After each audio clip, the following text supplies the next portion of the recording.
देहरादून में chlorine gas रिसाव से मचा हड़कंप, लोगों को सांस लेने में हुई दिक्कत। पुलिस ने आसपास के इलाकों को करवाया खाली।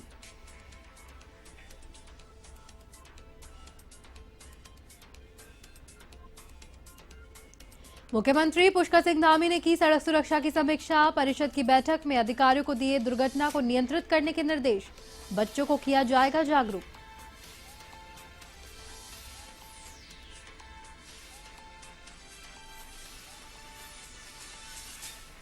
वायरल वीडियो से आया अंकिता भंडारी केस में नया मोड़। भाजपा के संगठन महामंत्री पर लगे आरोप। कांग्रेस की आरोपियों पर सख्त कार्रवाई की मांग।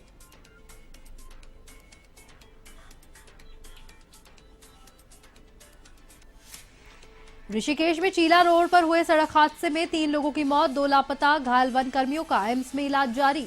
गाड़ी का टायर निकलने से हुआ हादसा।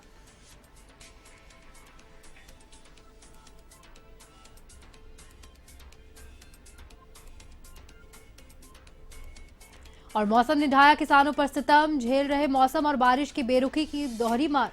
फसलें हो रही खराब।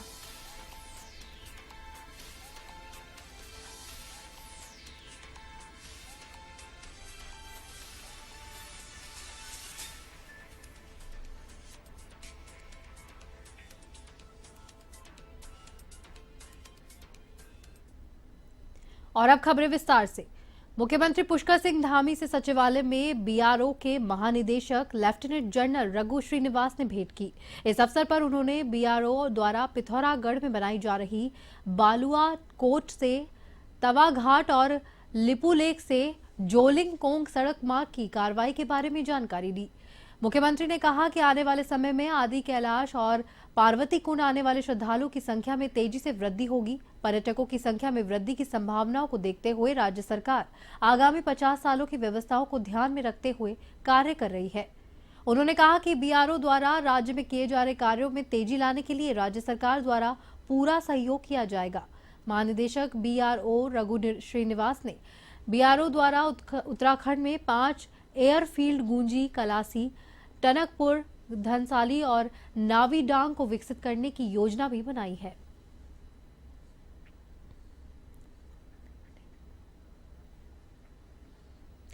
मुख्यमंत्री पुष्कर सिंह धामी ने सचिवालय में राज्य सड़क सुरक्षा परिषद की बैठक ली। इस बैठक में उन्होंने अधिकारियों को दुर्घटनाओं को नियंत्रित करने, मार्गों पर क्रैश बैरियर का कार्य पूरा करने, रोड सेफ्टी ऑडिट और पार्किंग की व्यवस्था को लेकर निर्देश दिए।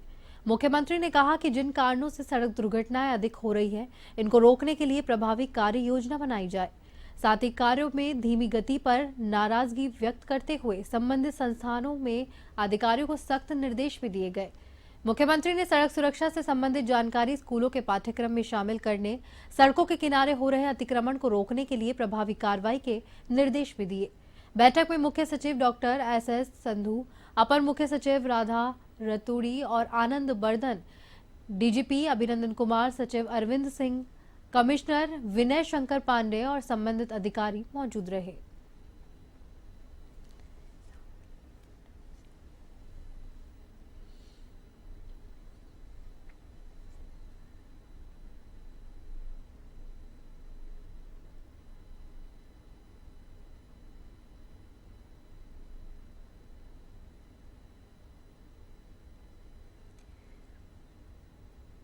उत्तराखंड के देहरादून में क्लोरीन गैस का रिसाव होने से हड़कंप मचा हुआ है। ये रिसाव झांझरा में खाली प्लाट के अंदर हुआ, जहां पर उसकी वजह से आसपास के लोगों को सांस लेने में दिक्कतों का सामना करना पड़ रहा है। इस खाली प्लॉट में लंबे समय से सिलेंडर रखे हुए थे, जिनमें से क्लोरीन का रिसाव हुआ। पुलिस ने आसपास के इलाके में खाली करवा दिया है, जहां पर सिलेंडरों को जमीन में दबाने की कोशिश की जा रही है। मौके पर पहुंचे एसएसपी अजय सिंह ने बताया कि सिलेंडर लीक होने की सूचना पर प्रेमनगर थाने और विभिन्न टीमों के साथ रेस्क्यू ऑपरेशन चलाया जा रहा है।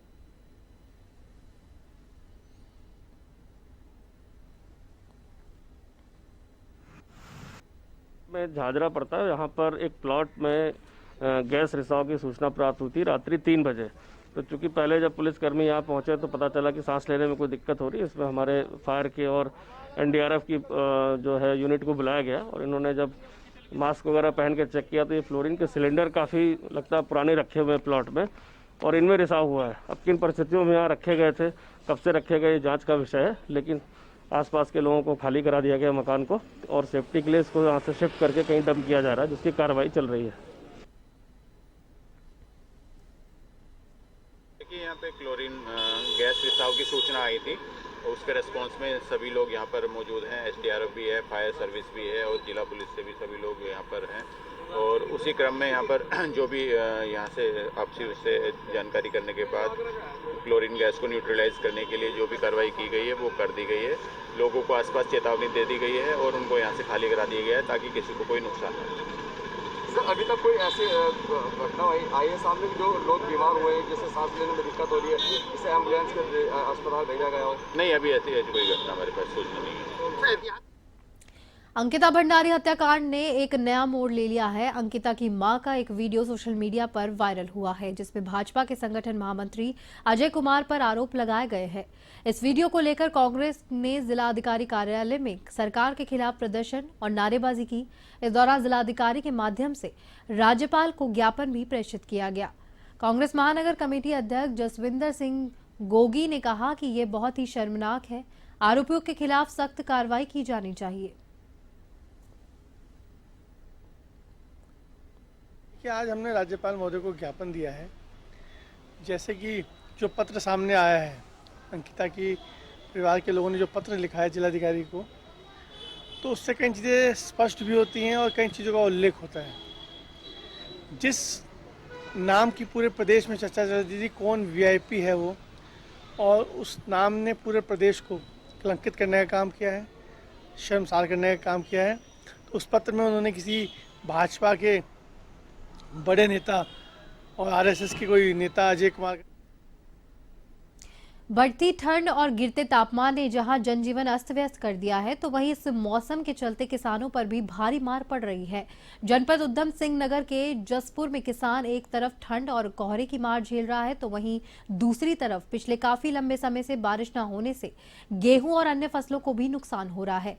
किसानों की माने तो बारिश न होने से गेहूं और सरसों की फसल को नुकसान हुआ है और कोहरे और पाले के कारण आलू और मटर की फसल भी खराब हो रही है। बारिश न होने से गेहूं की साथ में चारे का भी नुकसान हुआ है। किसानों ने सरकार से इस ओर ध्यान देने की बात कही है।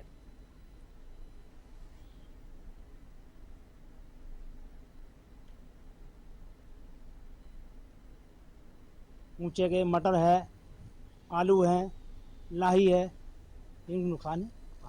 बारिश ना होने से होगा, कम से कम 4-5 महीने से बारिश हुई ना है। अब तो 4-5 महीने से बारिश नहीं हुई है। जो हमारे गेहूं की फसल को नुकसान है, आलू की फसल की नुकसान है और चारे को भी नुकसान है हमारे, और लाई हुई को भी नुकसान है। बारिश ना होने की वजह से गेहूं की फसल जो है खराब होती जा रही है, ऊपर उठती जा। उत्तराखंड मौसम विभाग ने शीतलहर और ठंड को लेकर कई जनपदों में ऑरेंज अलर्ट जारी किया है, जहां पर जनपद उधम सिंह नगर में भी मौसम की मार पड़ रही है।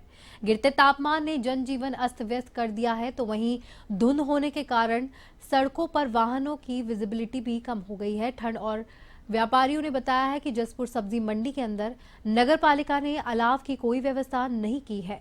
ठंड को लेकर लोग परेशानियों का सामना कर रहे हैं।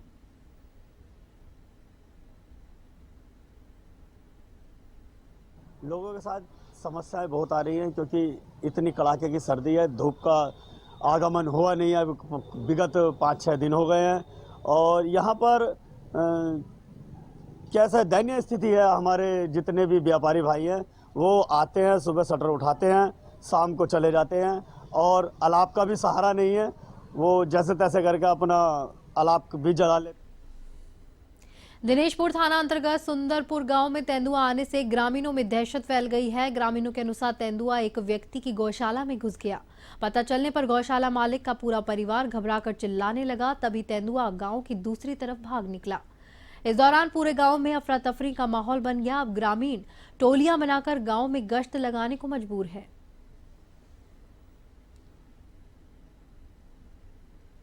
आज जब हम बाहर निकले तो हमारे नल के पास एक बिल्ली कुछ खा रहा था। फिर अचानक देखा कि किसी ने उसमें आके झपट मारा। फिर हमने देखा तो फिर लगा तेंदुआ है। और तेंदुआ के तुरंत बाहर निकले, तेंदुआ के पीछे किया हमने, आगे जाके देखा मिले नहीं, भाग गए वो। मैं पोल्ट्री फार्म पे शुअर पालता हूँ। यहाँ से तरसों रात में आके हमारे यहाँ से बच्चा ले गया मैं जब बाहर निकली तो देखा मैं तेंदुआ बैठा था, वो देख के मैं डर गई। फिर मैं अंदर आके सबको बताया, सब गए थे देखने, मिला तो नहीं, वो भाग गई। 2 रात से इतना परेशान हूँ कि कहने लायक नहीं। तेंदुआ जो ऋषिकेश चेला रोड पर उत्तराखंड वन विभाग की गाड़ी का भीषण हादसा हुआ है। सड़क हादसे में गाड़ी में सवार लोगों में से 3 लोगों की मौके पर ही मौत हो गई, जबकि 3 अन्य लोगों की तलाश शक्ति नहर में की जा रही है। मिली जानकारी के अनुसार फॉरेस्ट विभाग की गाड़ी का टायर निकलने के कारण संतुलन बिगड़ गया, जिसमें यह एक्सीडेंट हुआ, जिसमें सवार 3 लोगों की मौत हो गई है और लापता रेंज अफसर की खोजबीन अभी भी जारी है। कुछ घायल वन कर्मियों को एम्स ले जाया गया है, जहां उनका इलाज अभी जारी है।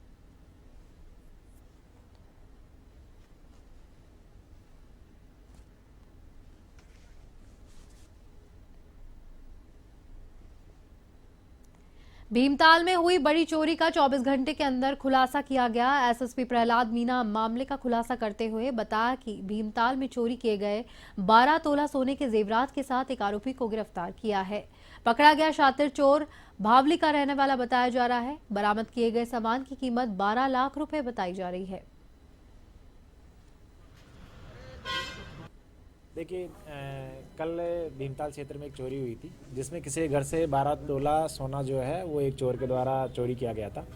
इसमें भीमताल पुलिस के द्वारा तत्काल एफआईआर पंजीकृत कर और 12 घंटे के भीतर चोरी का खुलासा किया है। और इसमें पूरा जो 12 तोले है वो 100% रिकवरी जो हमारी भीमताल थाने की पुलिस की टीम है उसके द्वारा किया गया है। इसमें एक अभियुक्त को गिरफ्तार किया है और उसके कब्जे से सोना जो है वो बरामद कर लिया गया। हमारी जो टीम है उसको इस कार्य के लिए मेरे द्वारा 2,500 रुपये का इनाम दिया जाएगा। अभियुक्त यहाँ हल्द्वानी का रहने वाला है और ये जो है भीमताल क्षेत्र में किसी को परिचित हो तो इस तरीके से वहाँ पर पहुँचा था। ऋषिकेश में 4 वर्षीय बच्चे के साथ में छेड़छाड़ का मामला सामने आया है। पुलिस ने परिजनों की शिकायत पर मुकदमा दर्ज किया है। छेड़छाड़ करने के आरोपी को गिरफ्तार कर लिया गया है। कोतवाल शंकर सिंह बिष्ट ने बताया कि वह बच्ची आंगन में खेल रही थी।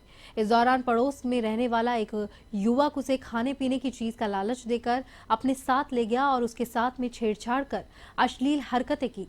पुलिस ने आरोपी को न्यायालय में पेश किया, जहां कोर्ट के आदेश पर उसे जेल पहुंचा दिया गया है।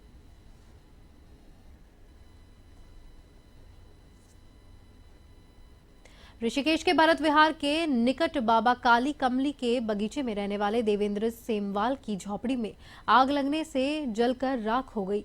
झोपड़ी में रखे करीब 40,000 नगद और सामान भी जलकर भस्म हो गया। अग्निशमन विभाग ने कड़ी मशक्कत के बाद आग पर काबू पाया।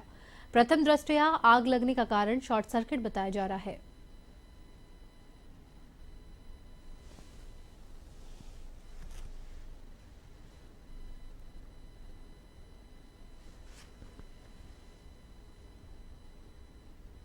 ना आग लगी है झोपड़ियों में शॉर्ट सर्किट की वजह से। कितना नुकसान हुआ? नुकसान तो उसमें सारे कपड़े थे, लत्ते थे, अपनी झोलियाँ थी, अपनी झोली भी जल गई, उसमें पैसे थे 30-40 हज़ार रुपये, वो भी जल गए। और कुछ सिक्के थे, मंदिर के पैसे वैसे भी इकट्ठे करे तो वो भी जल गए। और दूसरा जो कपड़े थे और अलमारियाँ थी वो तक जल के खाक हो गई, कुछ नहीं बचा उसमें, मतलब बर्तन तक का वो भी प्रभाव खत्म हो गया। ये हमें सूचना मिली है कंट्रोल रूम के द्वारा कि आग लगी है, किसी बाबा की झोपड़ी में लगी थी। तो बाबा की कुटिया में हम आग बुझाने गए तो वहाँ बाबा की कुटिया काफ़ी जल चुकी है। लगभग जो भी था सामान लगभग उसका ख़त्म ही हो चुका है। और कुछ बता रहे थे उसमें कबूतर वगैरह थे वो तो उड़ गए थे, कुछ मछलियाँ भी बताए जा रहे हैं, कुछ बर्तन वगैरह, कुछ कपड़े वगैरह, ये सभी चीज़ बाबा जी की जल चुकी हैं। देवप्रयाग के NH 58 पर NHPC मोड़ के पास एक ट्रक खाई में गिर गया। ये ट्रक सितारगंज के गल्ला गोदाम के चावल लेके जा रहा था, जिसे हरदासपुर निवासी जगजीत सिंह पुत्र लखबीर सिंह चला रहा था। हादसे में जगजीत की मौत हो गई है, जिसको लेकर SDRF की मदद से बाहर निकाला गया।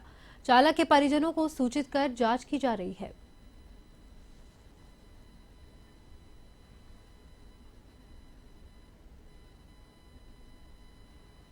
नैनीताल पुलिस ने कार्रवाई करते हुए 44,91,000 के मोबाइल बरामद किए हैं। मोबाइल रिकवरी सेल ने पिछले अक्टूबर महीने से अब तक 266 मोबाइलों की रिकवरी की है। एसएसपी प्रहलाद नारायण मीना ने कहा कि लोगों को उनके खोए हुए मोबाइल दे दिए गए हैं। वरिष्ठ पुलिस अधीक्षक प्रहलाद नारायण मीना का कहना है कि मोबाइल रिकवरी सेल लगातार लोगों के खोए हुए मोबाइल को खोजने का प्रयास करता है। आगे भी इसी प्रकार से खोए हुए मोबाइल को पुलिस लोगों तक पहुंचाने का काम करता रहेगा। देखिए, आज हमने जो रिकवरी की है, अगर हम वैसे बात करें लास्ट के 3 महीने की, तो लास्ट के 3 महीने में हमने 266 मोबाइल जो है वो रिकवर किए हैं। इनकी कीमत लगभग 45 लाख के आसपास है। और अगर पूरे 2023 की बात की जाए तो 2023 में हमारे द्वारा लगभग 900 मोबाइल बरामद किए गए हैं, जिनकी कीमत 1,58,00,000 रुपए है। जो पब्लिक के लोग हैं, इनको मोबाइल जो है सुपुर्द किए गए हैं। ऋषिकेश में तमाम व्यस्त सड़कों पर आवारा सांड का कहर फिर से देखने को मिल रहा है। आवारा सांड के आपस में लड़ने से लोगों की जान को खतरा बना हुआ है। ऐसे में स्थानीय लोगों ने नगर निगम के खिलाफ धरना प्रदर्शन करते हुए सांडों को शहर से बाहर निकालने की मांग की है। लोगों ने मांग पूरी नहीं होने पर आंदोलन करने की चेतावनी भी दी है।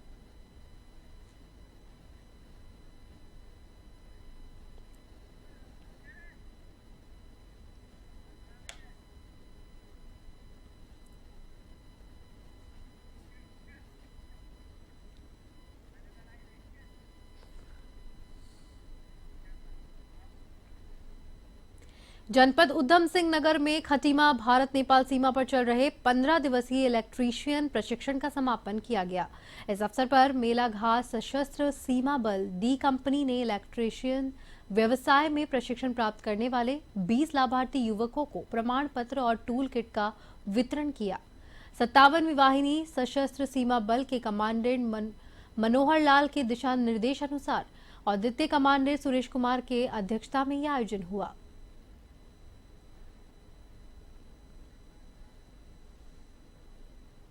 हल्द्वानी में मतदाताओं को ईवीएम मशीन और वोटिंग के लिए जागरूक करने के लिए निर्वाचन आयोग के निर्देश पर लोगों में डमी वोटिंग करवाई जा रही है, जिससे नए मतदाताओं और लोगों में ईवीएम को लेकर भ्रांतियों को दूर किया जा सके और उन्हें स्पष्ट करा जा सके कि जो वोट आप ईवीएम में डाल रहे हैं वही वोट पड़ता है।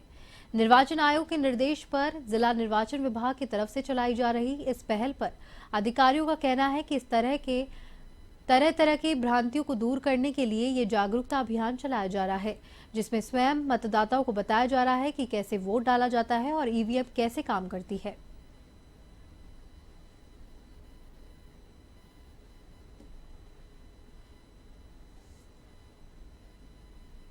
चंपावत जनपद में नवागंतुक एसपी अजय गणपति कुम्हार ने कार्यभार ग्रहण कर लिया है। चंपावत पहुंचने पर पुलिस लाइन में उनका स्वागत किया गया। प्रेस वार्ता करते हुए एसपी ने कहा कि नशा तस्करी को रोकना और अन्य अपराधों को रोकना और पूर्णागिरी में मेले में शांतिपूर्वक संपन्न करवाना प्राथमिकता रहेगी। उन्होंने कहा कि चंपावत में मादक पदार्थों की तस्करी के कई मामले सामने आते हैं। उन्होंने बताया कि जिले में मादक पदार्थों की तस्करी की रोकथाम की जाएगी और अजय गणपति ने यह भी बताया कि अंतर्राष्ट्रीय सीमा पर मानव तस्करी रोकने के लिए भी कड़े कदम उठाए जाएंगे। बाद में एसपी ने जिले भर के थानों से पहुंचे एसओ के साथ में बैठकें भी ली।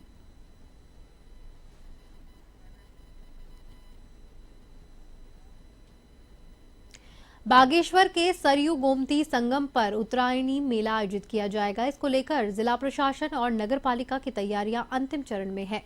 बागेश्वर की एसडीएम मोनिका और अधिशासी अधिकारी हयात सिंह परिहार ने बताया कि 14 जनवरी से उत्तरायणी मेला शुरू होगा। इस वर्ष 6 स्टार नाइटों का आयोजन किया जाएगा। मेले को भव्य आकर्षक बनाने के लिए नौकायन, हेली सेवा और नए कलाकारों को मौका दिया जाएगा।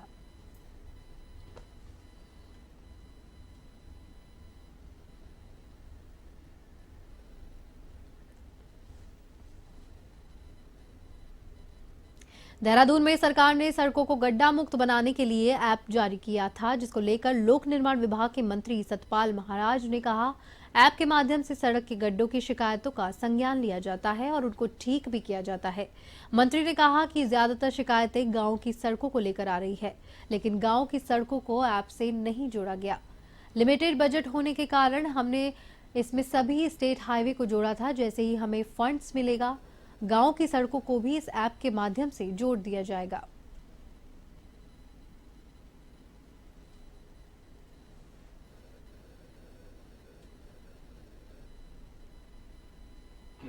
उसमें जितनी शिकायतें हो रही हैं उसका निस्तारण नहीं हो पा रहा। उसका निस्तारण हो रहा है। शिकायतें उसमें क्या है कि गांव की सड़कें के बारे में लोग जो हमें भेज रहे हैं, गांव की सड़कें इसमें इंक्लूड नहीं की गई है।